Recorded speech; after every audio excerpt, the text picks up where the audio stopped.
नमस्कार दोस्तों, स्वागत है आपका आपके YouTube चैनल पढ़ाई @24x7 पर। आज हम मई महीने के बहुत ही महत्वपूर्ण करंट अफेयर्स को कवर करेंगे और उससे रिलेटेड जो भी इन्फॉर्मेशन होगी वो आपको दी जाएगी। और अगर आपने ये वीडियो कंप्लीट कर लिया तो आपके मई महीने से संबंधित जितने भी महत्वपूर्ण करंट अफेयर्स हैं वो सारे कवर हो जाएंगे। तो दोस्तों, बिना किसी देरी के शुरू करते हैं। तो पहला प्रश्न है कि हाल ही में आइसक्रीम मैन ऑफ इंडिया के नाम से मशहूर किस उद्योगपति का निधन हुआ है? तो इसका आंसर है रघुनंदन कामत। तो रघुनंदन कामत जो कि नेचुरल आइसक्रीम बनाते थे, उसी से ये फेमस हुए थे। तो रघुनंदन कामत, जिनको आइसक्रीम मैन ऑफ इंडिया के नाम से जाना जाता है, उनका निधन हो गया है। दूसरा ऑप्शन है संजीव पुरी, जो कि कॉन्फेडरेशन ऑफ इंडियन इंडस्ट्रीज के अध्यक्ष हैं। कमल किशोर, जो कि संयुक्त राष्ट्र में महासचिव के विशेष प्रतिनिधि के रूप में नियुक्त किए गए हैं। और नील मोहन, जो हाल ही में यूट्यूब के नए सीईओ बने हैं। तो ये सारी इंफॉर्मेशन भी आपको याद रखनी है। तो इसका आंसर हुआ रघुनंदन कामत। अगला प्रश्न है कि हाल ही में माउंट एवरेस्ट पर चढ़ने वाली सबसे कम उम्र की भारतीय महिला कौन बनी है? तो सबसे कम उम्र की 16 साल की काम्या कार्तिकेयन, जो माउंट एवरेस्ट पर चढ़ने में जिन्होंने सफलता प्राप्त की है। और इसके साथ ही जो एकता भयान जी हैं, वो हैं विश्व पैरा एथलेटिक्स चैंपियनशिप में इन्होंने क्लब थ्रो, एक क्लब होता है जिसको फेंक के इसकी कंपटीशन होती है। तो क्लब थ्रो इवेंट में इन्होंने गोल्ड मेडल जीता है। और विश्व पैरा एथलेटिक्स चैंपियनशिप कहाँ हुई है? कोबे जापान में। तो ये भी बहुत इंपॉर्टेंट क्वेश्चन है कि कोबे जापान में विश्व पैरा एथलेटिक चैंपियनशिप हुई है, जिसमें एकता भयान ने क्लब थ्रो में गोल्ड जीता है और दीप्ति जीवन जी ने 400 मीटर रेस में गोल्ड जीता है। ज्योति रात्रे, जिनके बारे में जानते हैं कि इन्होंने सबसे उम्र दराज जो महिला हैं जिन्होंने माउंट एवरेस्ट पर चढ़ने में सफलता प्राप्त की है, जो कि 53 वर्ष की हैं। तो इसका आंसर हुआ काम्या कार्तिकेयन, जो 6 वर्ष की हैं, जिन्होंने माउंट एवरेस्ट पर चढ़ने में सफलता प्राप्त की और पहली भारतीय महिला बनी है। अगला प्रश्न है कि हाल ही में विश्व की सबसे ऊंची खगोलीय वेधशाला कहाँ स्थापित की गई है? तो विश्व की सबसे ऊंची खगोलीय वेधशाला स्थापित की गई है चिली में। तो दोस्तों, पता है आपको चिली की कैपिटल क्या है? सैंटियागो। और यहाँ पे एक TAO ताओ नाम से एक खगोलीय वेधशाला स्थापित की गई है, जिसका फुल फॉर्म है टोक्यो अटाकामा ऑब्जर्वेटरी। और चिली आपका कहाँ है? साउथ अमेरिका कंटिनेंट में। भारत में भी इसी तरह की एक वेधशाला स्थापित की गई है, वो की गई है उत्तराखंड में। ठीक है, तो अगला प्रश्न देखते हैं कि अंतर्राष्ट्रीय जैव विविधता दिवस कब मनाया जाता है? तो इसका आंसर है 22 मई। 22 मई को अंतर्राष्ट्रीय जैव विविधता दिवस मनाया जाता है। और 22 मार्च को विश्व जल दिवस मनाया जाता है। 22 अप्रैल को पृथ्वी दिवस मनाया जाता है।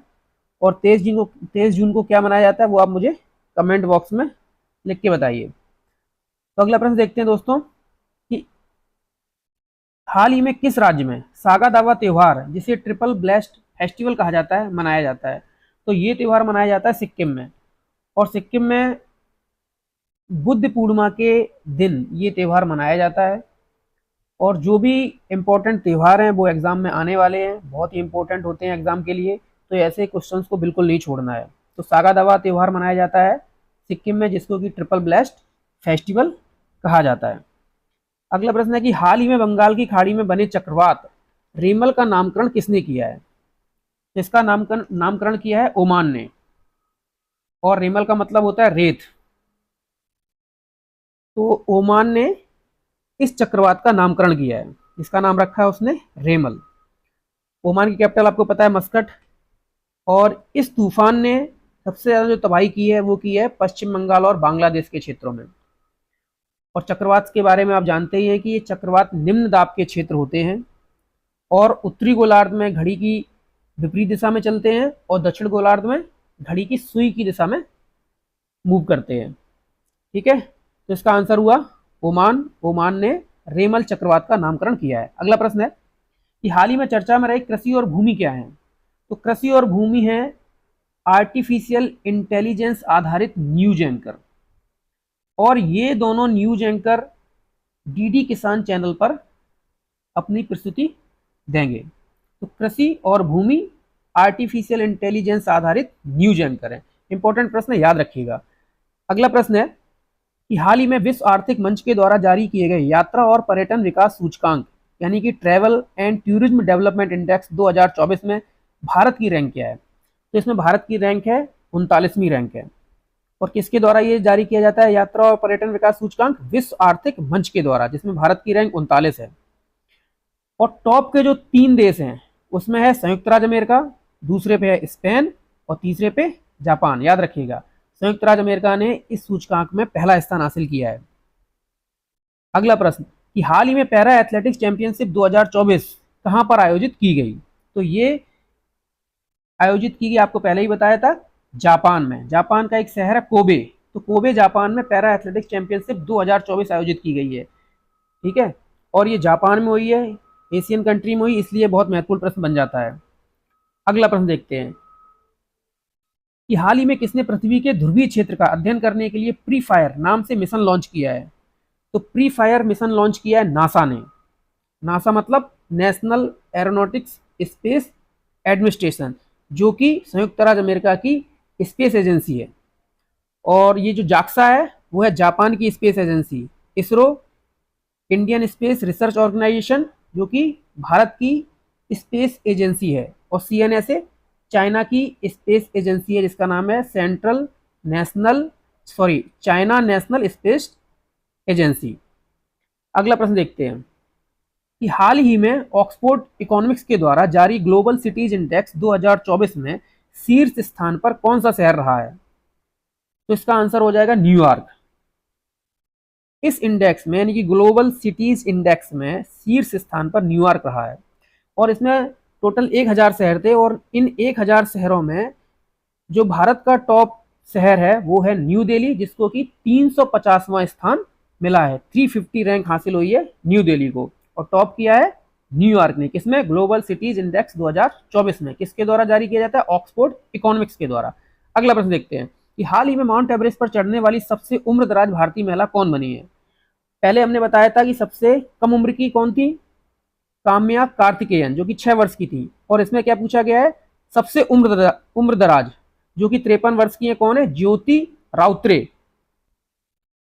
तो सबसे अधिक उम्र की है ज्योति राउतरे। बछेंद्री पाल को आप जानते हैं कि ये भारत की तरफ से माउंट एवरेस्ट पर चढ़ने वाली पहली महिला थी। और अरुणिमा सिन्हा, जो कि पहली विकलांग महिला थी जो माउंट एवरेस्ट पर चढ़ी थी। अगला प्रश्न देखते हैं कि हाल ही में भारतीय मूल के किस अमेरिकी वैज्ञानिक ने 100 पुरस्कार 2024 जीता है? तो 100 पुरस्कार 2024 जीता है श्रीनिवास आर कुलकर्णी ने। और ये 100 पुरस्कार किससे रिलेटेड है? एस्ट्रोफिजिक्स यानी कि खगोल विज्ञान से रिलेटेड है। इसको पूर्व का नोबेल भी कहा जाता है। और ये पुरस्कार कहाँ दिया जाता है? हांगकांग में। तो इंपॉर्टेंट क्वेश्चन है, याद रखिएगा। 100 पुरस्कार 2024 जीता है श्रीनिवास आर कुलकर्णी ने। अगला प्रश्न, हाल ही में अंतरिक्ष की यात्रा करने वाले पहले भारतीय पर्यटक कौन बने हैं? तो इसका आंसर हो जाएगा गोपी चंद थोटाकुरा। तो गोपी चंद थोटाकुरा अंतरिक्ष की यात्रा करने वाले पहले भारतीय पर्यटक बने हैं। ठीक है। और जो नितिन मेनन है और जया रमन मदन गोपाल, ये दोनों ही जो T20 वर्ल्ड कप यूएसए और वेस्ट इंडीज में होने जा रहा है, उसके लिए जो 6 एम्पायर चुने गए हैं, उन 6 एम्पायरों में 2 एम्पायर हैं भारत के, वो है नितिन मेनन और जया रमन मदन गोपाल। याद रखिएगा।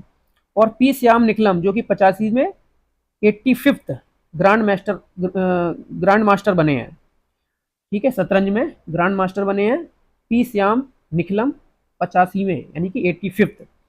और इस क्वेश्चन का आंसर था गोपीचंद थोटाकुरा, जो कि अंतरिक्ष की यात्रा करने वाले पहले भारतीय पर्यटक बने हैं। याद रखिएगा। अगला प्रश्न, हाल ही में अंतरराष्ट्रीय सौर गठबंधन इंटरनेशनल सोलर अलायंस का 99वां सदस्य देश कौन बना है? तो इसका आंसर है स्पेन। स्पेन 99वां सदस्य देश बना है इसका अंतरराष्ट्रीय सौर गठबंधन का। और अंतरराष्ट्रीय सौर गठबंधन की स्थापना हुई थी 2015 में। किसने की थी? इंडिया और फ्रांस ने मिलकर COP21 के दौरान। जो कॉन्फ्रेंस और पार्टीज होता है हर साल पर्यावरण के मुद्दों पर बात करने के लिए, वो 2015 में हुआ था COP21 पेरिस में, जिसमें कि इंडिया फ्रांस ने मिलकर इंटरनेशनल सोलर अलायंस की आधारशिला रखी थी। वर्तमान में इसका हेडक्वार्टर है गुरुग्राम और इसमें वो देश सम्मिलित किए गए हैं जो कर्क रेखा और मकर रेखा के बीच स्थित है, क्योंकि इस क्षेत्र में ही ज़्यादा सनलाइट पड़ती है। तो सनलाइट का मैक्सिमम यूटिलाइजेशन करने के लिए इस क्षेत्र के देशों को आपस में जोड़ा जा रहा है। वन अर्थ, वन ग्रिड और वन वर्ल्ड, ये इसकी थीम है, जिसके आधार पर आपस में जोड़ के सनलाइट से जो एनर्जी मिलेगी वो सारे देशों को वितरित की जाएगी। तो इसका ये उद्देश्य है। तो 99 सदस्य देश कौन बना है? स्पेन बना है। अगला प्रश्न, हाल ही में नीदरलैंड में Geospatial World Forum Leadership Award से किसे सम्मानित किया गया है? इसमें सम्मानित किया गया है इन स्पेस को। और इन स्पेस क्या है? Indian national space promotion authority centre. ठीक है, तो इन स्पेस को ये अवार्ड दिया गया है, Geospatial World Forum Leadership Award. और इन स्पेस का हेडक्वार्टर कहाँ है? अहमदाबाद में। और इसकी स्थापना हुई थी 2020 में। वीएसएससी क्या है? Vikram Sarabhai Space Centre. ISRO, इसकी 1969 में स्थापना की गई थी, इंडियन स्पेस रिसर्च ऑर्गेनाइजेशन। और ईशान, ये लेटेस्ट क्वेश्चन है। ईशान क्या है? ईशान एक ऐसा सिस्टम है जिसमें कि जितनी भी अंतर्राष्ट्रीय फ्लाइट होती हैं या नेशनल फ्लाइट होती हैं वो एक ही जगह से मॉनिटर की जाएंगी, और अब वो मॉनिटरिंग होगी नागपुर से। तो यातायात के प्रबंधन को बेहतर बनाने के लिए, खासकर हवाई यातायात प्रबंधन के बेहतरी के लिए ईशान स्कीम को लॉन्च किया गया है, जिसका मिशन है एक राष्ट्र एक हवाई क्षेत्र, one nation one air space. याद रखिएगा, Ishan, one nation one air space.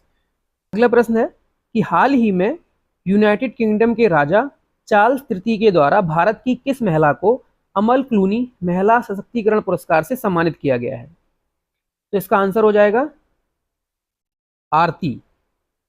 आरती जो कि उत्तर प्रदेश के बहराइच की रहने वाली हैं, इन्हें यूनाइटेड किंगडम के राजा चार्ल्स तृतीय के द्वारा ये पुरस्कार दिया गया था। और ये जो आरती हैं ये एक रिक्शा चालक हैं, पिंक ई रिक्शा चालक हैं, जो कि इन्हें उत्तर प्रदेश की योजना है एक मिशन शक्ति जो 2020 में लागू की गई थी, उस मिशन के तहत, मिशन शक्ति के तहत इनको एक रिक्शा दिया गया था। तो इनको ही, आरती को ही ये अमल क्लूनी महिला सशक्तिकरण पुरस्कार दिया गया है, महिलाओं की सशक्तिकरण के क्षेत्र में काम करने के लिए। और दूसरा है कि जीना जस्टिस, इसमें दूसरा ऑप्शन जीना जस्टिस है। तो जीना जस्टिस है रहने वाली केरल की, और इन्होंने मिडल ईस्ट और नॉर्थ अफ्रीका में शिक्षा के क्षेत्र में महत्वपूर्ण काम किया है। इसके लिए इनको 2024 का कैम्ब्रिज समर्पित शिक्षक पुरस्कार दिया गया है। करीना कपूर को हाल ही में यूनिसेफ इंडिया का ब्रांड एम्बेसडर बनाया गया है, और यूनिसेफ मतलब United international children emergency fund. ठीक है, और यूनिसेफ की स्थापना कब हुई थी? 1946 में। इसका हेडक्वार्टर कहाँ है? न्यूयॉर्क में। तो अगला प्रश्न है कि हाल ही में हुए समझौते के अनुसार भारत को किस देश से अगली पीढ़ी का परमाणु ईंधन प्राप्त होगा? तो ये भारत को रूस से प्राप्त होगा। और इसके साथ ही साथ भारत रूस से 27,000 AK-203 यानी कि AK-203 असॉल्ट राइफल के लिए भारत ने समझौता किया है, जो कि भारत में कोरबा, उत्तर प्रदेश के कोरबा में बनाई जाएंगी रूस के सहयोग से। तो ये इंपॉर्टेंट है, याद रखिएगा। अगला प्रश्न देखते हैं, हाल ही में यूनिसेफ की मदद से विकसित आपदा प्रबंधन प्लेटफॉर्म ड्रिम्स DRIMS किसने लॉन्च किया है? तो ये लॉन्च किया है असम ने। तो हाल ही में यूनिसेफ की मदद से एक आपदा प्रबंधन प्लेटफॉर्म विकसित किया है असम ने, और जो कि है ड्रिम्स, और ड्रिम्स का फुल फॉर्म है disaster reporting and information management system. तो ड्रिम्स यूनिसेफ की मदद से असम ने लॉन्च किया। अगला प्रश्न कि हाल ही में विश्व जल मंच वर्ल्ड वाटर फोरम के 10वें संस्करण का आयोजन कहाँ किया गया? तो इसका आयोजन किया गया है बाली, इंडोनेशिया में। और इंडोनेशिया से एक चीज इंपॉर्टेंट है कि इंडोनेशिया पे एक नई कैपिटल बना रहा है, वो जगह है नुसंतारा, और वो इंडोनेशिया के एक आइलैंड है बोर्नियो आइलैंड। तो बोर्नियो आइलैंड पे ही नुसंतारा में एक नई कैपिटल इंडोनेशिया बना रहा है। और ये जो वर्ल्ड वाटर फोरम है, इसकी एक थीम रखी गई है, जो कि थीम बहुत इंपॉर्टेंट हो जाती है आजकल, क्योंकि एग्जाम में ये थीम पूछी जा रही है। तो इसकी थीम है water for shared prosperity, water for shared prosperity. और भारत में याद रखिएगा कि जल जीवन मिशन जो कि 2019 में शुरू किया गया था और जिसका लक्ष्य है 2024 तक हर घर नल से पानी पहुंचाना। ठीक है, तो याद रखिएगा जल जीवन मिशन 2019 में शुरू किया गया था और विश्व जल मंच का 10वां संस्करण इंडोनेशिया के बाली में आयोजित हुआ है। ठीक है, अगला प्रश्न देखते हैं कि हाल ही में जीरो वेस्ट टू लैंडफिल सम्मान प्राप्त करने वाला भारत का पहला हवाई अड्डा कौन सा है? तो ये हवाई अड्डा है त्रिवेंद्रम इंटरनेशनल एयरपोर्ट जो कि तिरुवनंतपुरम में है, जिसने कि जीरो वेस्ट टू लैंडफिल सम्मान प्राप्त किया है। और इंदिरा गांधी एयरपोर्ट आपको पता है नई दिल्ली में है, केम्पेगौड़ा एयरपोर्ट बेंगलुरु में है, नेताजी सुभाष चंद्र एयरपोर्ट आपका कोलकाता में है और भीमराव अंबेडकर एयरपोर्ट कहाँ पे है? नागपुर में। तो सारे महत्वपूर्ण एयरपोर्ट है, याद रखिएगा। और जीरो वेस्ट टू लैंडफिल का मतलब हुआ है कि जो भी वेस्ट है उसको उसके लिए गड्ढा खोद के उसको भरना भी नहीं पड़ रहा है, यानी कि उसका रिसाइकलिंग की जा रही है। तो ये इंपॉर्टेंट प्रश्न बन जाता है। Trivandrum international airport zero waste to landfill सम्मान प्राप्त करने वाला भारत का पहला हवाई अड्डा बना है। अगला प्रश्न, हाल ही में अंतरराष्ट्रीय बुकर पुरस्कार 2024 से किसे सम्मानित किया गया है? जेनी एप्रनबैक, माइकल हॉफमैन, इन दोनों को ये पुरस्कार प्रदान किया गया है। और तो जेनी एप्रनबैक है, इन्होंने किताब लिखी थी कायरोस, KAIROS, कायरोस करके किताब लिखी थी और ये जर्मन भाषा में इन्होंने किताब लिखी थी और जिसका की ट्रांसलेशन किया गया इंग्लिश में, किसके द्वारा? माइकल हॉफमैन के द्वारा। तो इन दोनों को की संयुक्त रूप से अंतरराष्ट्रीय बुकर पुरस्कार 2024 से सम्मानित किया गया है। और इस पुरस्कार में रहती है 50,000 पाउंड, 50,000 पाउंड की राशि दी जाती है और ये राशि आधी आधी इन दोनों में ही शेयर की जाएगी। आजकल एग्जाम में इस तरह के प्रश्न भी पूछे जा रहे हैं कि इस वर्ष ये अंतरराष्ट्रीय पुरस्कार दिया गया है, पिछले वर्ष किसे दिया गया था? तो याद रखिएगा कि अंतरराष्ट्रीय बुकर पुरस्कार जो 2023 में दिया गया था वो दिया गया था जॉर्जी गॉस्पिडनोव को, याद रखिएगा। अगला प्रश्न, हाल ही में IPL 2024 का खिताब किसने जीता? अभी हाल ही में IPL 2024 का समापन हुआ और एक महत्वपूर्ण ये क्रिकेट टूर्नामेंट होता है, तो इससे संबंधित प्रश्न आने की संभावना बनी रहती है। तो IPL 2024 का खिताब जीता है कोलकाता नाइट राइडर्स ने। और किसको हरा के जीता है? सनराइजर्स हैदराबाद को हराकर। और ये IPL का 17वां सीजन था और KKR ने यानी कि कोलकाता नाइट राइडर ने ये अवार्ड तीसरी बार जीता है, ये खिताब तीसरी बार जीता है। फाइनल मैच में जो प्लेयर ऑफ द मैच रहे थे फाइनल में वो रहे थे मिशेल स्टार्क और ये बहुत ही महंगे खिलाड़ी बने थे इस टूर्नामेंट के। और प्लेयर ऑफ द टूर्नामेंट बने हैं सुनील नारायण। ऑरेंज कैप किसने मिली है? ऑरेंज कैप मिली है विराट कोहली को और पर्पल कैप मिली है हर्षल पटेल को। फाइनल कहाँ खेला गया? MA चिदम्बरम स्टेडियम, चैपक स्टेडियम, जिसको MA चिदम्बरम स्टेडियम भी बोलते हैं। तो किसने जीता IPL 2024? कोलकाता नाइट राइडर ने। अगला प्रश्न, हाल ही में कितने नाटो देशों ने रूस के खिलाफ ड्रोन दीवार बनाने की घोषणा की है? तो ये दीवार बनाने की घोषणा की है 6 देशों ने और ये 6 देश नाटो के सदस्य हैं। NATO North Atlantic Treaty Organisation, जिसकी स्थापना 1949 में की गई थी। वाशिंगटन ट्रीटी के तहत एक वाशिंगटन संधि हुई थी, उसके तहत 1949 में नाटो की स्थापना की गई थी। और नाटो में अभी वर्तमान में 32 सदस्य देश हैं। पहले 31वां सदस्य देश कौन सा बना था? फिनलैंड। और 32वां कौन सा बना? स्वीडन। और ये जो 6 देश हैं जिन्होंने रूस के खिलाफ ड्रोन दीवार बनाई है वो हैं लिथुआनिया, जिसकी कैपिटल क्या है? विल्नियस। लाटविया, कैपिटल है रीगा। एस्टोनिया, जिसकी कैपिटल है ताल्लिन। पोलैंड, जिसकी कैपिटल है वारसा। फिनलैंड, जिसकी कैपिटल है हेलसिंकी। और नॉर्वे, जिसकी कैपिटल है ओस्लो। तो आजकल कैपिटल ही पूछी जा रही है तो आप याद रखिएगा। तो 6 देशों ने रूस के खिलाफ ड्रोन दीवार बनाई है। अगला प्रश्न देखते हैं कि नासा ने किस भारतीय को हॉल ऑफ फेम में शामिल किया है? हॉल ऑफ फेम में शामिल किया है मुनीब अमीन भट्ट को, जो कि JNK के रहने वाले हैं। इनको नासा ने हॉल ऑफ फेम में शामिल किया है। और राधिका सेन, जिनके बारे में जानते हैं कि इनको सैन्य gender advocate of the year award 2023 से सम्मानित किया गया है। और जो राधिका सेन है ये कांगो में काम कर रही थी UN मिशन के तहत, जिसके लिए इनको सैन्य gender advocate of the year award 2023 से सम्मानित किया गया है, याद रखिएगा। नील मोहन जो कि यूट्यूब के सीईओ बने हैं, और कमल किशोर जो कि संयुक्त राष्ट्र में जो सेक्रेटरी जनरल हैं उनके स्पेशल रिप्रेजेंटेटिव बने हैं, यानी कि स्पेशल प्रतिनिधि, विशेष प्रतिनिधि नियुक्त किए गए हैं। कौन? कमल किशोर। तो इसका आंसर है हॉल ऑफ फेम में शामिल किया गया है मुनीब अमीन भट्ट को। अगला प्रश्न, वर्ल्ड हंगर डे कब मनाया जाता है? तो वर्ल्ड हंगर डे मनाया जाता है 28 मई को, जिसकी थीम है समृद्ध माताएं समृद्ध विश्व, thriving mother thriving world. Theme पे आधारित क्वेश्चन बहुत पूछे जा रहे हैं। यूपीपीसीएस 2021 में थीम पे आधारित 2 क्वेश्चन पूछे गए थे। एक तो पूछा गया था कि विश्व युवा कौशल दिवस 2021 की थीम क्या है, ये पूछा गया था। और दूसरा पूछा गया था कि द क्लॉक इज टिकिंग, ये किस दिवस की थीम है। तो इस तरह के क्वेश्चन पूछे जा रहे हैं, तो इस तरह के क्वेश्चन तैयार करने हैं आपको। ठीक है, तो वर्ल्ड हंगर डे मनाया जाता है 28 मई को। अगला प्रश्न, हाल ही में एशियाई चैंपियनशिप में जिम्नास्टिक में स्वर्ण पदक जीतने वाले पहले भारतीय कौन बने? तो जिम्नास्टिक में स्वर्ण पदक जीतने वाले पहले भारतीय बने हैं दीपा कर्माकर।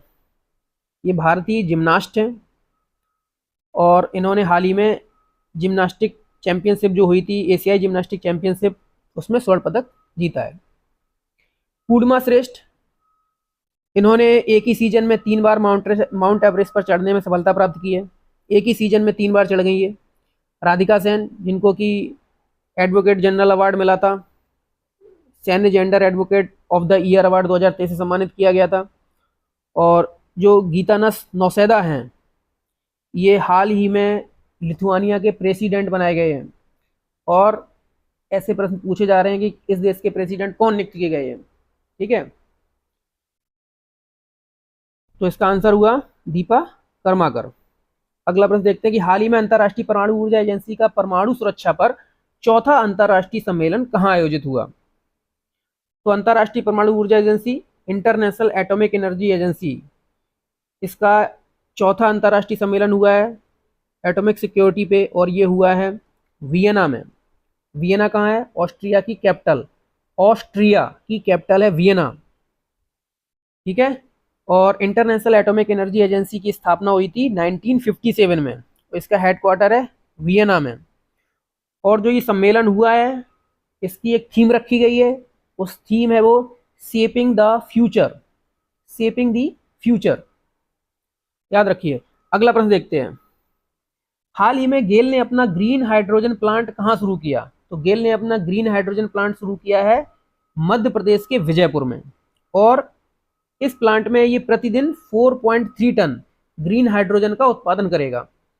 अभी ग्रीन हाइड्रोजन क्या है ये आपको बता देता हूं कि जब हाइड्रोजन का निर्माण किसी रिन्यूएबल एनर्जी सोर्स से किया जाता है, यानी कि अच्छे ऊर्जा स्रोत से किया जाता है, तो उससे जो हाइड्रोजन बनती है उसको कहते हैं ग्रीन हाइड्रोजन। मतलब अब हाइड्रोजन कैसे बनती है? हाइड्रोजन बनती है पानी के वैद्युत अपघटन से, यानी कि H2O। H2O पानी का केमिकल फॉर्मूला है। तो इसका जब इलेक्ट्रोलिसिस यानी कि वैद्युत अपघटन किया जाता है, उस वैद्युत अपघटन में जो एनर्जी यूज की जाती है, अगर वो रिन्यूएबल सोर्स से है, यानी कि सोलर एनर्जी है, विंड एनर्जी है, तो उसका यूज करके अगर हम हाइड्रोजन बनाते हैं, पानी का वैद्युत अपघटन करके हाइड्रोजन बनाते हैं, तो ऐसी हाइड्रोजन को बोला जाता है ग्रीन हाइड्रोजन। और गेल ने ये प्लांट शुरू किया है मध्य प्रदेश के विजयपुर में। ठीक है, अगला प्रश्न देखते हैं, हाल ही में एक ही सीजन में 3 बार माउंट एवरेस्ट पर चढ़ने वाली पहली महिला कौन बनी है? ये तो क्वेश्चन मैंने अभी कराया था, ये इसका आंसर है पूर्णिमा श्रेष्ठ। अगला देखते हैं कि हाल ही में चीन, जापान और दक्षिण कोरिया के नेताओं ने 9वें त्रिपक्षीय शिखर सम्मेलन का आयोजन कहाँ किया? तो इसका आयोजन किया है सियोल, दक्षिण कोरिया में। दक्षिण कोरिया में सियोल में इसका आयोजन किया गया, और सियोल दक्षिण कोरिया में ही इसी महीने आर्टिफिशियल इंटेलिजेंस पर, यानी कि AI सेफ्टी पर एक सेकंड समिट, जो कि पहली समिट कहाँ हुई थी? ब्लेचले, कहाँ पे? यूनाइटेड किंगडम में। आर्टिफिशियल इंटेलिजेंस पर यानी कि AI सेफ्टी पर पहली समिट हुई थी ब्लेचले यूके में, यूनाइटेड किंगडम में, और सेकंड समिट हुई है सियोल दक्षिण कोरिया में, याद रखिएगा। और इस प्रश्न का आंसर क्या है? सियोल, यानी कि चीन, जापान और दक्षिण कोरिया के नेताओं ने 9वें त्रिपक्षीय शिखर सम्मेलन का आयोजन किया है सियोल, दक्षिण कोरिया में। दोस्तों बार बार इन क्वेश्चन को आप रिवीजन करते रहेंगे तभी याद हो पाएंगे, और फास्ट रिवीजन करते रहो, बार बार रिवीजन करते रहो, सारे प्रश्न याद हो जाएंगे। पूरा वीडियो देखो 2-3 बार, सारे क्वेश्चन तैयार आपके। अगला प्रश्न कि हाल ही में किसे अंतरराष्ट्रीय बुद्ध शांति पुरस्कार से सम्मानित किया गया है? तो इसका आंसर है डॉक्टर रश्मि सुलूजा। ये शुक्ला गलत लिखा हुआ है, डॉक्टर रश्मि सुलूजा। तो डॉक्टर रश्मि शुक्ला को हाल ही में अंतरराष्ट्रीय बुद्ध शांति पुरस्कार से सम्मानित किया गया है। राधिका सेन को Sen gender advocate of the year award 2023 से सम्मानित किया गया है। पंडित राजेंद्र गंगानाई को लच्छू महाराज पुरस्कार से सम्मानित किया गया है, और हेमंत खत्री जी को पीएसयू समर्पण पुरस्कार से सम्मानित किया गया है। तो इसका आंसर है डॉक्टर रश्मि सुलूजा। कि हाल ही में कौन सा देश 2024-26 के लिए कोलंबो प्रोसेस का अध्यक्ष बना है? तो इसका आंसर है भारत। भारत हाल ही में 2024 से लेकर 2026 तक के लिए कोलंबो प्रोसेस का अध्यक्ष बना है। अभी कोलंबो प्रोसेस है क्या? अब इसमें क्या है कि 12 सदस्य देश शामिल है कोलंबो प्रोसेस में, और इनमें सदस्य देशों के प्रवासी मजदूरों के हितों के लिए काम किया जाता है। जितने भी सदस्य देश हैं उनके जो प्रवासी मजदूर हैं उनके हितों की बात की जाती है कोलंबो प्रोसेस में, जिसकी स्थापना हुई थी 2003 में। कहाँ हुई थी? कोलंबो में, याद रखिएगा। अगला प्रश्न, हाल ही में इंटरनेशनल बुक ऑफ ऑनर ने किसे देश की सबसे ऊंची सुरंग के रूप में मान्यता दी है? तो देश की सबसे ऊंची सुरंग के रूप में मान्यता दी गई है सैला सुरंग को, और सैला सुरंग कहाँ पे है? अरुणाचल प्रदेश के वेस्ट कामेंग डिस्ट्रिक्ट में। जो वेस्ट कामेंग जिला है अरुणाचल प्रदेश का, वहां पर ये सैला सुरंग बनाई गई है। और ये बनाई किस लिए गई है? जो अरुणाचल प्रदेश का वेस्ट कामेंग डिस्ट्रिक्ट है और असम का तेजपुर है, इन दोनों को जोड़ने के लिए, और इसकी हाइट होगी 13,000 फीट। तो सैला सुरंग देश की सबसे ऊंची सुरंग बन गई है। अगला प्रश्न, कि हाल ही में भारत ने भूस्खलन से प्रभावित किस देश को $1 मिलियन की सहायता दी है? तो भारत ने ये सहायता दी है पापुआ न्यू गिनी को। पापुआ न्यू गिनी में हाल ही में भूस्खलन हुआ था, जिसमें लगभग 2-2.5 हजार लोगों के मरने की आशंका जताई जा रही है। तो भारत ने इनकी मदद के लिए $1 मिलियन की सहायता की है। अगला प्रश्न, हाल ही में एक ही सीजन में माउंट एवरेस्ट और माउंट लाहौसे पर चढ़ने वाले पहले व्यक्ति कौन बने हैं? तो ये बने हैं सत्यदीप गुप्ता। तो सत्यदीप गुप्ता जी एक ही सीजन में माउंट एवरेस्ट पे भी चले गए और माउंट लाहौसे पे भी चढ़ गए, ऐसे पहले व्यक्ति बने हैं। ठीक है, और बाकी आपको पता ही है, ज्योति रात्रे जो कि सबसे उम्रदराज महिला हैं जो माउंट एवरेस्ट पर चढ़ी, काम्या कार्तिकेयन सबसे कम उम्र की हैं, और पूर्णिमा श्रेष्ठ एक ही सीजन में 3 बार चढ़ गई माउंट एवरेस्ट पर। तो इंपॉर्टेंट प्रश्न है सत्यदीप गुप्ता, जो कि एक ही सीजन में माउंट एवरेस्ट और माउंट लाहौसे दोनों पे चढ़ गए, सत्यदीप गुप्ता। अगला प्रश्न, हाल ही में डीआरडीओ ने उड़ीसा में किस एयर टू सरफेस स्वदेशी एंटी रेडिएशन मिसाइल का सफल परीक्षण किया है? तो इसका आंसर है रुद्र M2। भारत ने रुद्र M2 का सफल परीक्षण किया है उड़ीसा में, जो कि एयर टू सरफेस स्वदेशी एंटी रेडिएशन मिसाइल है। और इन अग्नि 5 क्या है कि MIRV टेक्नोलॉजी, अभी ये क्वेश्चन काफी इंपॉर्टेंट था कि MIRV टेक्नोलॉजी से लैस किस मिसाइल का परीक्षण किया गया, वो अग्नि 5 है। और इंद्रजाल क्या है, आप मुझे कमेंट बॉक्स में लिख के बताइए। और निराची क्या है कि एक AUV है, AUV autonomous under water vehicle है ये, और इसका काम क्या है, ये पानी के अंदर माइंस का पता लगाता है। तो निराची पानी के अंदर माइंस का पता लगाने के लिए एक व्हीकल है, ऑटोनॉमस अंडर वाटर व्हीकल। और इस क्वेश्चन का आंसर हुआ एयर टू सरफेस स्वदेशी एंटी रेडिएशन मिसाइल है रुद्र M2, याद रखिए। अगला प्रश्न, कि हाल ही में ईरान ने शाहिद बेहेश्ती बंदरगाह के संचालन के लिए किसके साथ 10 वर्ष का दीर्घकालिक अनुबंध किया है? तो भारत ने यह अनुबंध किया है ईरान के साथ 10 वर्ष के लिए। और ये जो शाहिद बेहेश्ती बंदरगाह है, ये चाबहार पोर्ट का ही हिस्सा है, और चाबहार पोर्ट के निर्माण में भारत ने योगदान किया है। और ये चाबहार पोर्ट एक स्ट्रेटेजिक लोकेशन है भारत के लिए, जिससे कि भारत पाकिस्तान को बायकॉट करते हुए मिडिल ईस्ट में इंटर कर सके, जिससे वो मिडिल ईस्ट होते हुए यूरोप में भी पहुंच सके। तो ये चाबहार पोर्ट के पास शाहिद बेहेश्ती बंदरगाह है, जिसके लिए भारत ने 10 वर्ष का अनुबंध किया है। किस नदी का जल श्रीलंका के सीता अम्मा मंदिर के अभिषेक के लिए जाएगा? गंगा, ब्रह्मपुत्र, सरयू, कावेरी। तो इसका आंसर है सरयू। और सरयू नदी कहाँ से निकलती है? मानसरोवर झील से निकलती है और अयोध्या की महत्वपूर्ण नदी सरयू है। एक बार मैप में देख लेते हैं सरयू नदी को। तो सरयू नदी को पहले हम घाघरा नदी बोलते हैं और इसका नाम सरयू भी है और इसका जल श्रीलंका के एक सीता अम्मा मंदिर है उसके अभिषेक के लिए जाएगा। गंगा कहाँ से निकलती है? गंगोत्री ग्लेशियर से निकलती है। ब्रह्मपुत्र निकलती है चेमा युंगदुंग ग्लेशियर से जो कि मानसरोवर झील के पास है। और कावेरी निकलती है कर्नाटक में ब्रह्मगिरी की पहाड़ी से। अगला प्रश्न है कि गोल्डमैन पुरस्कार 2024 से किसे सम्मानित किया गया है? तो गोल्डमैन पुरस्कार 2024 से सम्मानित किया गया है आलोक शुक्ला को। और उनको ये पुरस्कार किस लिए मिला है? छत्तीसगढ़ में एक हसदेव जंगल है, हसदेव के जंगल, जिनको हसदेव अरंड बोलते हैं। तो हसदेव अरंड बचाओ आंदोलन के लिए इनको ये पुरस्कार दिया गया है। हसदेव अरंड को इन्होंने कोयला खदानों से बचाया है। कोयला खदानों से जो प्रदूषण होता था जिससे जंगल को और नुकसान पहुंच रहा था। और गोल्डमैन पुरस्कार को ग्रीन नोबेल पुरस्कार भी कहा जाता है। और हसदेव के जंगलों में गोंड और ओरांव जैसी ट्राइब्स रहती हैं जिनको भी संरक्षण प्रदान किया जाना बहुत जरूरी था। इसके लिए आलोक शुक्ला जी को गोल्डमैन पुरस्कार 2024 से सम्मानित किया गया है। और दूसरा ऑप्शन है मिखाइल मिशुस्टिन। तो मिखाइल मिशुस्टिन अभी हाल ही में रूस के प्रधानमंत्री नियुक्त हुए हैं। और पंकज कुमार चटर्जी को रोमेन रोलैंड पुरस्कार से सम्मानित किया गया है। तो पंकज कुमार चटर्जी को रोमेन रोलैंड पुरस्कार 2024 से सम्मानित किया गया है।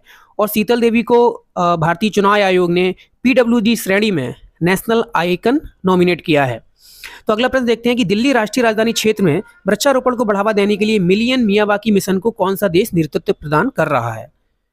तो इसका आंसर है इजराइल। इजराइल राष्ट्रीय राजधानी क्षेत्र दिल्ली में वृक्षारोपण को बढ़ावा देने के लिए मिलियन मियावाकी मिशन का नेतृत्व कर रहा है। अगला प्रश्न देखते हैं, हाल ही में भारत के पहले संविधान पार्क का उद्घाटन कहाँ किया गया है? ऑप्शन है पुणे, नागपुर, दिल्ली और लखनऊ। तो इसका आंसर है पुणे। हाल ही में भारत के पहले संविधान पार्क का उद्घाटन पुणे में किया गया है। और ये इस पार्क का उद्घाटन पुनीत बालन ग्रुप और भारतीय सेना ने मिलकर किया है। तो अगला प्रश्न देखते हैं, हाल ही में कोरोना वैक्सीन की किस वैक्सीन से खून के थक्के जमने और रक्त प्लेटलेट्स के कम होने की जानकारी सामने आई है? ऑप्शन है नोवावैक्स, कोवैक्सिन, मॉडर्ना और कोविशील्ड। तो इसका आंसर है कोविशील्ड। हाल ही में वैक्सीन बनाने वाली कंपनी एस्ट्राजेनेका ने US कोर्ट में ये जानकारी दी है कि कोविशील्ड वैक्सीन जिन्होंने ली है उनके शरीर के अंदर खून के थक्के जमने और रक्त के प्लेटलेट्स के कम होने से संबंधित समस्याएं सामने आ रही हैं। तो इसका आंसर है कोविशील्ड। अगला प्रश्न है कि हाल ही में भारत ने किस देश के बंदरगाह के नवीनीकरण के लिए निवेश किया है? फिलीपींस, श्रीलंका, इजराइल और ईरान। तो इसका आंसर है श्रीलंका। हाल ही में भारत ने श्रीलंका के कांके संतुराई बंदरगाह के नवीनीकरण के लिए निवेश किया है। और कांके संतुराई बंदरगाह ये उत्तरी श्रीलंका में पड़ता है।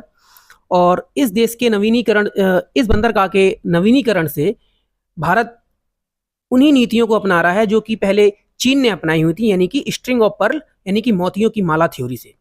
चीन, जैसा कि हम जानते हैं कि भारत के चारों तरफ जो महत्वपूर्ण स्ट्रेटजिक लोकेशंस हैं, रणनीतिक स्थान हैं, वहाँ पर अपने बंदरगाह या अपने मिलिट्री बेस बनाकर भारत को चारों तरफ से घेर रहा है। अब इसी प्रकार की नीति भारत ने भी शुरू की है, जैसे कि फिलीपींस में बाटना बंदरगाह पर, श्रीलंका में कांके संतुराई, इजराइल में हाइफा बंदरगाह और ईरान में चाबहार बंदरगाह। तो अगला प्रश्न देखते हैं, हाल ही में किसी व्हीटले गोल्ड अवार्ड यानी कि ग्रीन ऑस्कर 2024 से सम्मानित किया गया है? पूर्णिमा देवी बर्मन, नीरू यादव, कुनकू हेमा कुमारी और सुप्रिया दास दत्ता। तो इसका आंसर है पूर्णिमा देवी बर्मन। हाल ही में पूर्णिमा देवी बर्मन को व्हीटले गोल्ड अवार्ड 2024 से सम्मानित किया गया है और इनको ये पुरस्कार दूसरी बार दिया गया है। इससे पहले इनको 2017 में ये पुरस्कार दिया गया था। और इस बार इनको जो पुरस्कार दिया गया है वो दिया गया है ग्रेटर एडजुटेंट स्टार्क, यानी कि हरगिला पक्षी है और उसके वेटलैंड यानी कि आर्द्र भूमि जहां वो रहता है उसके हैबिटेट के संरक्षण के लिए दिया गया है।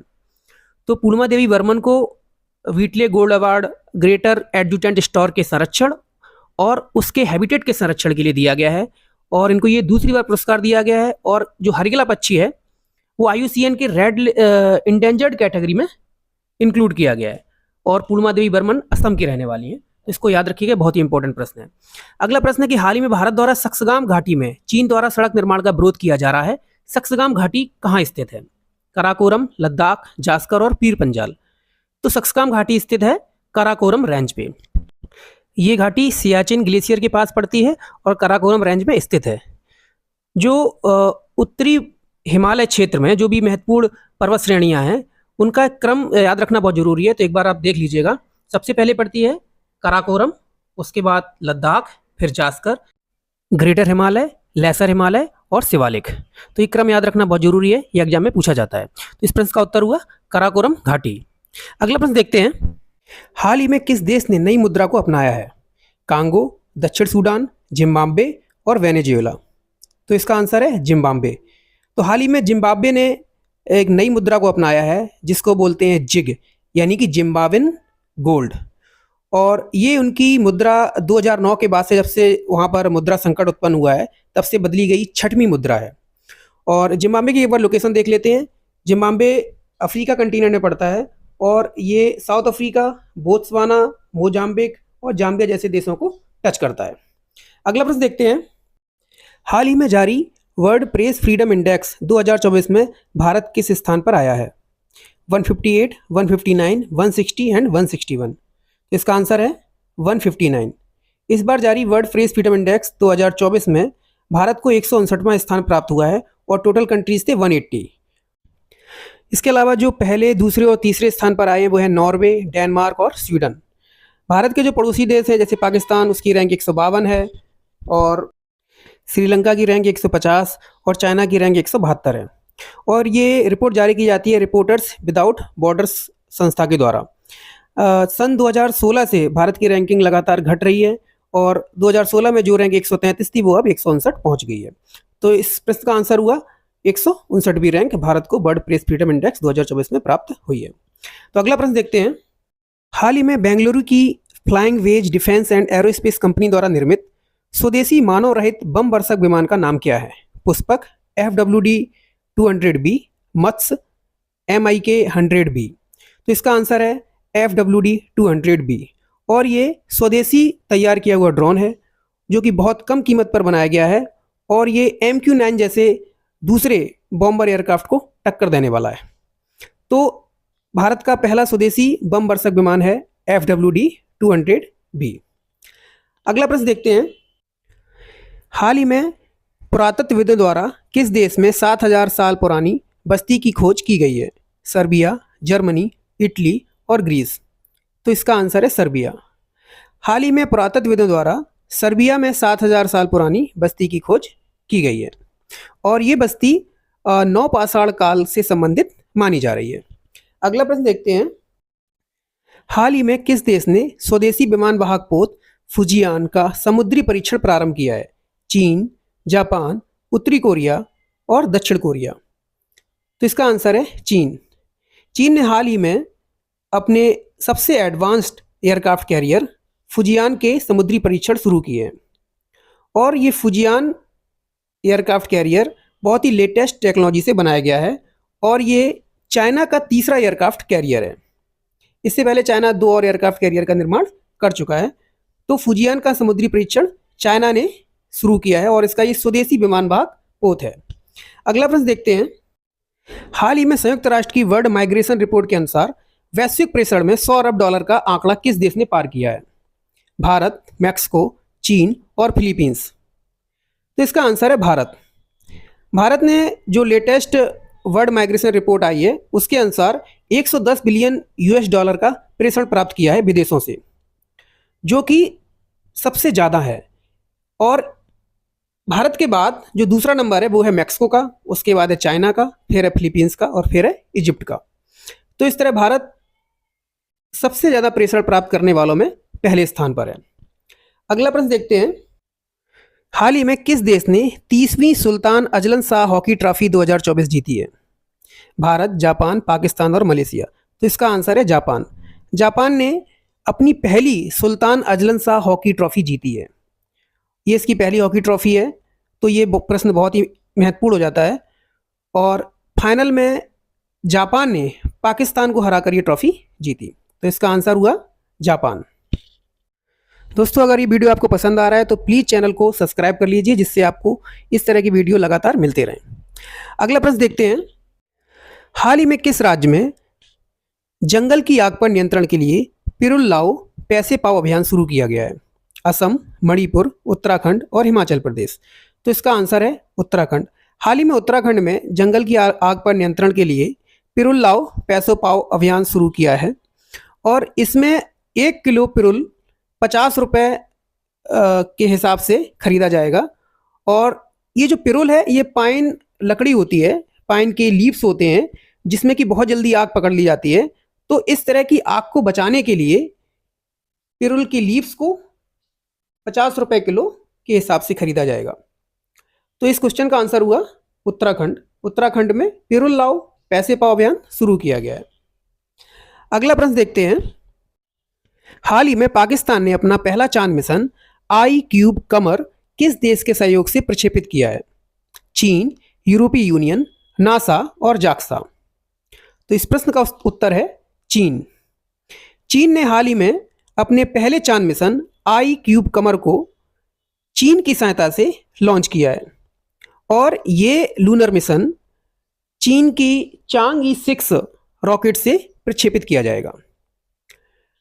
तो इस प्रश्न का आंसर हुआ चीन। चीन की मदद से पाकिस्तान अपना चांद मिशन प्रक्षेपित कर रहा है। अगला प्रश्न देखते हैं। हाल ही में भारतीय सेना और फ्रांसीसी सेना के बीच संयुक्त सैन्य अभ्यास शक्ति 2024 कहाँ प्रारंभ हुआ? औंध, पुणे, बकलोह, हिमाचल प्रदेश, पोखरण, राजस्थान, उमरोई, मेघालय। तो इसका आंसर है उमरोई, मेघालय। भारत और फ्रांसीसी सेना के बीच संयुक्त सैन्य अभ्यास शक्ति 2024 मेघालय के उमरोई में शुरू किया जा रहा है, तो इसका आंसर है उमरोई, मेघालय। अगला प्रश्न देखते हैं। हाल ही में भारतीय वायुसेना और भारतीय सेना के बीच संयुक्त सैन्य अभ्यास गगन स्ट्राइक 2 कहाँ आयोजित हुआ? महाराष्ट्र, पंजाब, राजस्थान और मेघालय। तो इसका आंसर है पंजाब। भारतीय वायुसेना और भारतीय सेना के बीच संयुक्त सैन्य अभ्यास गगन स्ट्राइक 2 पंजाब में आयोजित किया गया, और ये पंजाब के कई विभिन्न क्षेत्रों में आयोजित किया गया है, तो इसका आंसर हुआ पंजाब। अगला प्रश्न देखते हैं। हाल ही में किस राज्य में वेस्ट नाइल फीवर के कारण चेतावनी जारी की गई? महाराष्ट्र, पंजाब, केरल और मेघालय। तो हाल ही में केरल में वेस्ट नाइल फीवर के कारण चेतावनी जारी की गई है, और ये मच्छर के माध्यम से फैलने वाला एक रोग है। और सबसे पहले ये युगांडा में इसके लक्षण, इस बीमारी की खोज की गई थी, और ये चिड़ियों से पहले मच्छर में और फिर मच्छर से ह्यूमन में इस बीमारी का ट्रांसमिशन होता है। तो वेस्ट नाइल फीवर के कारण चेतावनी केरल में जारी की गई है। अगला प्रश्न देखते हैं। हाल ही में IQ एयर के द्वारा जारी विश्व वायु गुणवत्ता सूचकांक में सबसे प्रदूषित शहर कौन सा रहा? इंदौर, चंडीगढ़, नई दिल्ली और काठमांडू। तो इसका आंसर है काठमांडू। तो IQ एयर द्वारा जारी विश्व वायु गुणवत्ता सूचकांक में सबसे प्रदूषित शहर रहा है काठमांडू, और उसके बाद नई दिल्ली सबसे प्रदूषित शहर रहा है। और एयर क्वालिटी जो इंडेक्स है, ये वायु में जो विभिन्न प्रकार के प्रदूषक होते हैं उनकी मात्रा के आधार पर ये लिस्ट जारी करता है। अगला प्रश्न है कि हाल ही में दुनिया की पहली AI राजनयिक विक्टोरिया सी को कहाँ लॉन्च किया गया है? तो इसको लॉन्च किया गया है यूक्रेन में। तो यूक्रेन में पहली डिजिटल स्पोक्स वुमेन यानी कि राजनयिक विक्टोरिया सी को लॉन्च किया गया है। अगला प्रश्न है। हाल ही में स्कूल्स ऑन व्हील्स पहल का शुभारंभ कहाँ किया गया है?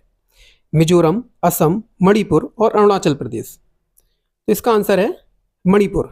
मणिपुर में हाल ही में स्कूल्स ऑन व्हील पहल का शुभारंभ किया गया है, जिसमें बसों के माध्यम से जो जरूरी जानकारी है, वहाँ पर जो नक्सलवाद है, जो उग्रवादी घटनाएं होती हैं, उन सब से बचने के लिए और उनका मुकाबला कैसे किया जाए, इसके बारे में जानकारी देने के लिए स्कूल्स ऑन व्हील पहल का शुभारंभ किया गया है। अगला प्रश्न है। हाल ही में द विनर्स माइंडसेट नामक पुस्तक किसने लिखी है? Colin Munro, Shane Watson, Virat Kohli और सचिन तेंदुलकर। तो द विनर्स माइंडसेट नामक पुस्तक लिखी है शेन वॉटसन ने। शेन वॉटसन ने इस पुस्तक में जो बहुत से महत्वपूर्ण क्रिकेट खिलाड़ी रहे हैं, उन्होंने अपने आप को कैसे ऊंचाइयों तक पहुंचाया, इसके बारे में जानकारी दी है। तो ये पुस्तक लिखी है शेन वॉटसन ने। और कॉलिन मुनरो ने हाल ही में क्रिकेट से संन्यास लिया है। चलो अगला प्रश्न देखते हैं। हाल ही में भारत ने संयुक्त राष्ट्र में किस विवाद की समाप्ति के लिए दो राज्य समाधान या टू स्टेट सॉल्यूशन की पैरवी की है? चीन वियतनाम विवाद, रूस यूक्रेन विवाद, ईरान इजराइल विवाद या इजराइल फिलिस्तीन विवाद। तो इसका आंसर है इजराइल फिलिस्तीन विवाद। भारत ने संयुक्त राष्ट्र में इजराइल फिलिस्तीन विवाद की समाप्ति के लिए दो राज्य समाधान या टू स्टेट सॉल्यूशन की पैरवी की है। जैसा कि हम जानते हैं, इजराइल और फिलिस्तीन में संघर्ष चलता रहता है और इस संघर्ष में सबसे ज़्यादा जो नुकसान होता है वो फिलिस्तीन को होता है। और फिलिस्तीन का जो गाजा क्षेत्र है, वहाँ पर सबसे ज़्यादा लोगों की हत्याएं होती हैं और इस लड़ाई में सबसे ज़्यादा मौतें भी वहीं होती हैं। हाल ही में भारत ने बोला है कि ये दोनों राज्य अलग अलग कर दिए जाएं और यही इसका समाधान है। तो टू स्टेट सॉल्यूशन की पैरवी भारत ने हाल ही में संयुक्त राष्ट्र में इस विवाद के समाधान के लिए की है। हाल ही में किस देश ने कामिकेज ड्रोन को लॉन्च किया है? ईरान, इजराइल, संयुक्त राज्य अमेरिका और चीन। तो इसका आंसर है ईरान। ईरान ने हाल ही में कामिकेज ड्रोन को लॉन्च किया है। अगला प्रश्न कि हाल ही में विश्व प्रवासी पक्षी दिवस कब मनाया गया है? तो 11 मई, 12 मई, 16 मई या 18 मई। तो इसका आंसर है 11 मई। हाल ही में 11 मई को विश्व प्रवासी पक्षी दिवस मनाया गया है और इसकी थीम है प्रोटेक्ट इंसेक्ट्स, प्रोटेक्ट बर्ड्स। तो थीम आजकल पूछी जाती है, तो थीम दिमाग में रखिएगा। अगला प्रश्न कि हाल ही में इसरो ने 3D प्रिंटिंग तकनीक से निर्मित किस लिक्विड रॉकेट इंजन का सफल परीक्षण किया है? स्मार्ट, क्रिस्टल मेष 2, इमेरिटस या PS4। तो इसका आंसर है PS4। हाल ही में इसरो ने 3D प्रिंटिंग तकनीक से PS4 लिक्विड रॉकेट इंजन का सफल परीक्षण किया है। अगला प्रश्न है हाल ही में भारत किस देश से Igla S very short range air defence system वसुरात के एक नए पैकेज को प्राप्त करेगा? संयुक्त राज्य अमेरिका, इजराइल, रूस और फ्रांस। इसका आंसर है रूस। भारत रूस से Igla S very short range air defence system वसुरात के एक नए पैकेज को हाल ही में प्राप्त करने वाला है। और ये इग्ला एस जो सिस्टम है, इसको कंधे पे रख के चलाया सकता है और कम दूरी के जितने भी टारगेट हैं उनको हिट किया जा सकता है। अगला प्रश्न है हाल ही में think tank global trade research initiative की रिपोर्ट के अनुसार वर्ष 2024 में भारत का सबसे बड़ा व्यापारिक भागीदार देश कौन है? संयुक्त राज्य अमेरिका, इजराइल, रूस और चीन। तो इसका आंसर है चीन। हाल ही के वर्षों में चीन का भारत के साथ व्यापार बहुत ज़्यादा बढ़ गया है और ये व्यापार 118.4 अरब डॉलर के आंकड़े तक पहुंच गया है। और इस तरह चीन ने अमेरिका को पीछे छोड़कर भारत के साथ व्यापार के मामले में पहला स्थान हासिल कर लिया है। तो इस तरह चीन भारत का सबसे बड़ा व्यापारिक भागीदार देश बन गया है। अगला प्रश्न है कि हाल ही में विश्व हाइड्रोजन शिखर सम्मेलन का आयोजन कहाँ किया गया है? संयुक्त राज्य अमेरिका, नीदरलैंड, ब्राजील, हंगरी। तो इसका आंसर है नीदरलैंड। हाल ही में नीदरलैंड के रॉटरडैम में विश्व हाइड्रोजन शिखर सम्मेलन का आयोजन किया गया है और ये सम्मेलन इस कारण से बहुत महत्वपूर्ण रहा क्योंकि हाइड्रोजन को एक फ्यूचर फ्यूल माना जा रहा है। भारत ने सन 2023 में हाइड्रोजन पॉलिसी इनिशिएट की थी और राष्ट्रीय हरित हाइड्रोजन मिशन की शुरुआत की थी, जिसके तहत भारत 2030 तक 5 मिलियन मीट्रिक टन हरित हाइड्रोजन का उत्पादन करेगा। अगला प्रश्न है कि हाल ही में किस देश द्वारा ब्लू रेसिडेंसी वीजा लॉन्च किया गया है? संयुक्त राज्य अमेरिका, संयुक्त अरब अमीरात, कनाडा और जापान। तो इसका आंसर है संयुक्त अरब अमीरात। हाल ही में संयुक्त अरब अमीरात ने ब्लू रेसिडेंसी वीजा लॉन्च किया है और ये वीजा उन लोगों को दिया जाएगा जिन्होंने पर्यावरण संरक्षण के क्षेत्र में महत्वपूर्ण योगदान दिया है और ये वीजा 10 वर्षों के लिए दिया जाएगा। तो ये प्रश्न बहुत महत्वपूर्ण बन जाता है। तो ब्लू रेसिडेंसी वीजा संयुक्त अरब अमीरात पर्यावरण संरक्षण में योगदान देने वाले लोगों को 10 वर्ष के लिए देगा। अगला प्रश्न देखते हैं कि हाल ही में किस देश के माउंट ईबू ज्वालामुखी में विस्फोट हुआ है? इटली, संयुक्त राज्य अमेरिका, इंडोनेशिया और जापान। तो इसका आंसर है इंडोनेशिया। हाल ही में इंडोनेशिया के माउंट ईबू ज्वालामुखी में विस्फोट हुआ और कि जितने भी देश यहाँ पे सामने लिखे हुए हैं, यहाँ पर बहुत ही महत्वपूर्ण महत्वपूर्ण ज्वालामुखी हैं, तो एक बार उन पर नज़र डाल लेते हैं। जो कि इटली में महत्वपूर्ण ज्वालामुखी हैं, वो है विसुवियस और एटना। संयुक्त राज्य अमेरिका में है किलायू, इंडोनेशिया में है मेरापी, क्राकातोआ, अगुंग और जापान में फ्यूजी।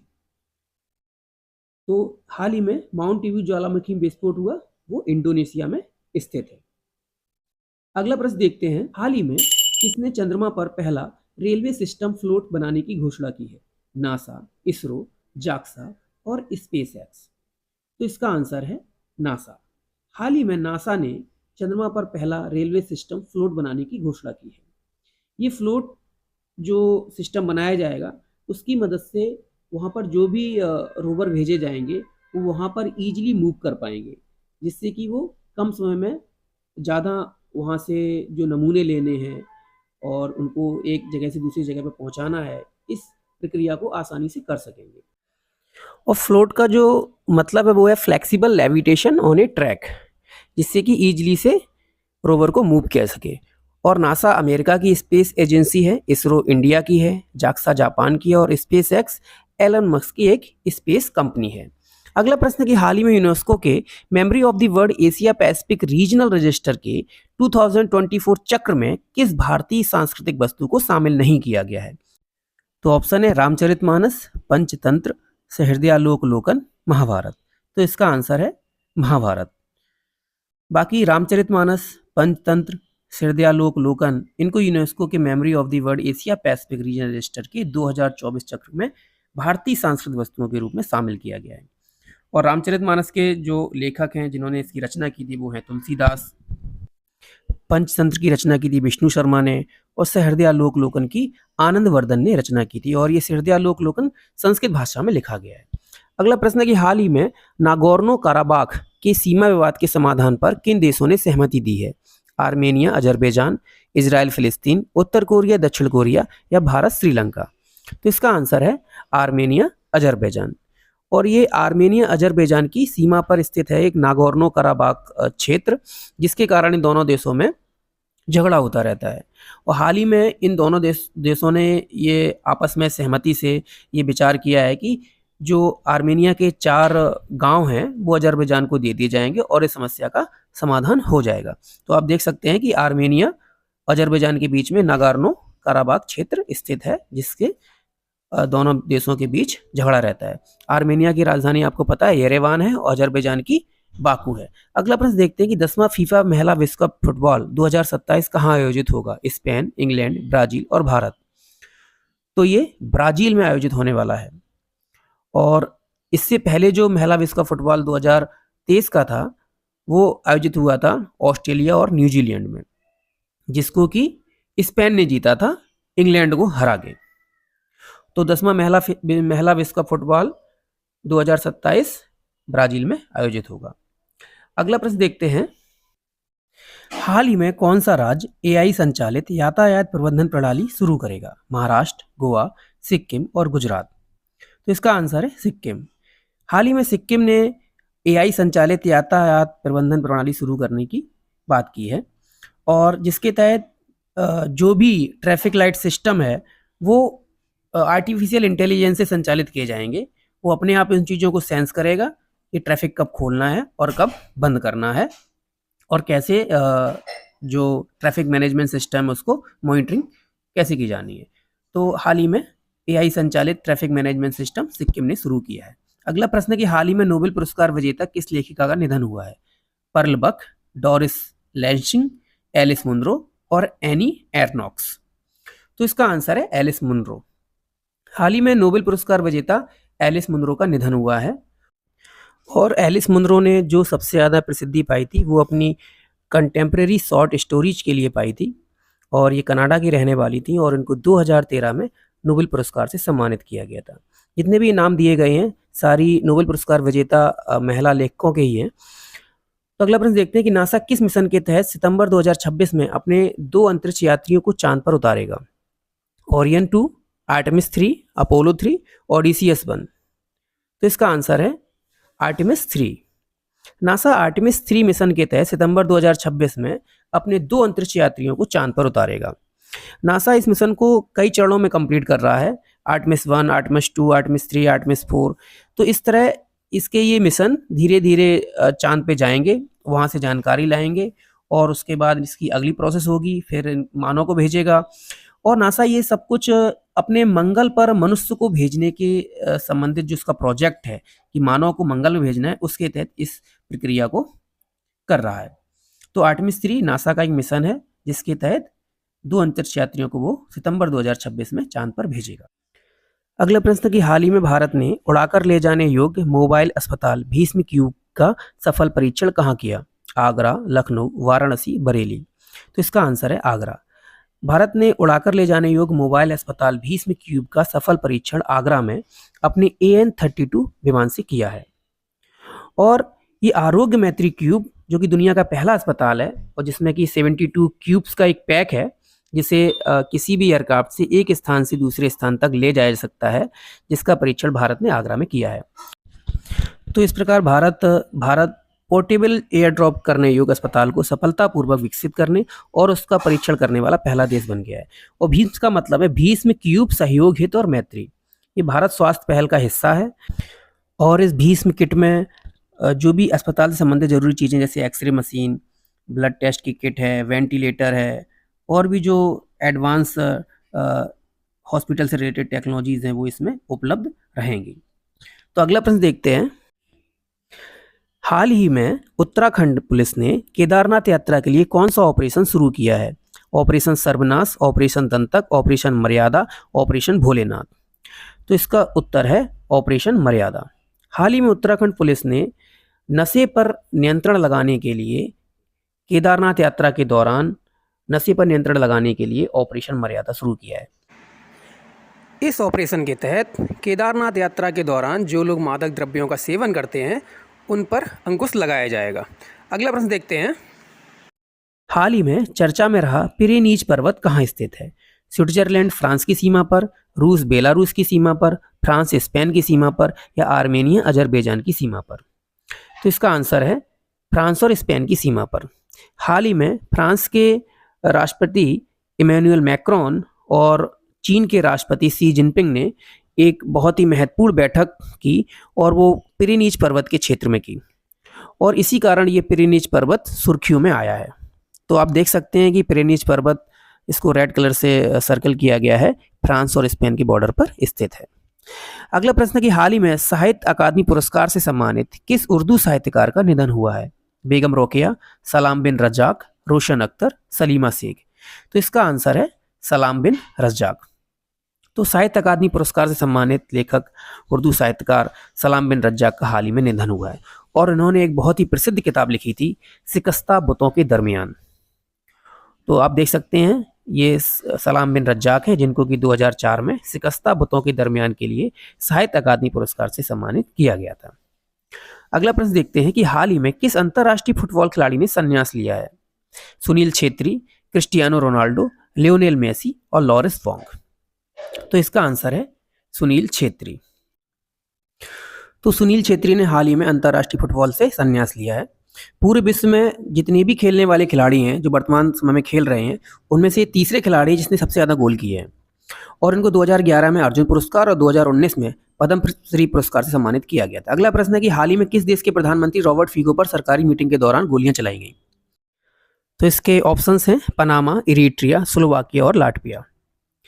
दोस्तों एक बात कहना चाहूँगा, अगर ये वीडियो आपको पसंद आ रहा है तो प्लीज़ इसे लाइक कर लीजिए और चैनल को सब्सक्राइब कर लीजिए। तो इसका आंसर हो जाएगा स्लोवाकिया। हाल ही में स्लोवाकिया के प्रधानमंत्री रॉबर्ट फीको पर सरकारी मीटिंग के दौरान गोलियां चलाई गई हैं। रॉबर्ट फीको सन 2023 में स्लोवाकिया के प्रधानमंत्री बनाए गए थे और जब से वो प्रधानमंत्री बने हैं तब से उनकी नीति रूस के समर्थन की रही है और वो यूक्रेन को दी जाने वाली सहायता का भी विरोध करते हैं। इसी के कारण वो ये मानते हैं कि रूस यूक्रेन की जो जंग है उसका कारण नाटो और अमेरिका है और इसी वजह से उनके खिलाफ हमेशा से ही प्रदर्शन होते रहे हैं और मौजूदा जो उन पर गोलियां चलाएंगी वो इसी का कारण रही हैं। तो अगला प्रश्न देखते हैं कि हाल ही में किसने माउंट एवरेस्ट को 30वीं बार फतेह किया है? लिनपो शेरपा, बालीपुन शेरपा, कामीरीता शेरपा और मीनत बहादुर शेरपा। तो इसका आंसर हो जाएगा कामी रीता शेरपा। हाल ही में कामिरीता शेरपा ने माउंट एवरेस्ट को 30वीं बार फतेह किया है। और माउंट एवरेस्ट के बारे में आप जानते हैं कि ये नेपाल में स्थित विश्व की सबसे ऊंची चोटी है और इसकी ऊंचाई है 8,848 मीटर। ये है कामिरीता शेरपा जो कि नेपाल के रहने वाले हैं और 30वीं बार एवरेस्ट को फतेह किया है। अगला प्रश्न कि हाल ही में आईआईटी दिल्ली ने विदेश में कहाँ 2024-25 का पहला शैक्षणिक सत्र प्रारंभ किया है? जंजीबार, अबू धाबी, दुबई और नैरोबी। तो इसका आंसर हो जाएगा अबू धाबी। हाल ही में आईआईटी दिल्ली ने अबू धाबी में 2024-25 का पहला शैक्षणिक सत्र शुरू किया है।